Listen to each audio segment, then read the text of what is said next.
Në zonën e 3 herojve në afërsi të varrezave të dëshmorëve në Shkodër, terreni është kthyer në një vend grëmbullim mbeturinash.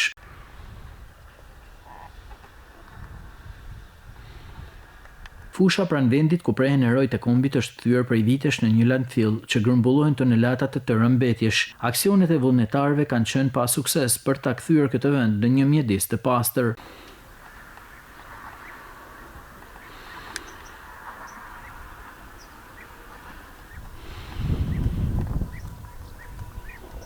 Në varrezat e dëshmorëve mund të gjesh mbeturina nga me të ndryshme duke nisur që tek inertet e deri të kafshët e ngordhura që mund të paraqisin një rrezik serioz për komunitetin. Depozitimi i mbetjeve të ngurta përbën shqetësim jo vetëm për banorët, por edhe ka ndikim në ndotjen mjedisore që shkakton tek lumi i Kir, duke mos lënë këtu dhe prishjen e imazhit të varrezave të dëshmorëve. Hedhja mbeturive në periferitë të qytetit të Shkodrës është kthyer në një shqetësim që vijon prej vitesh.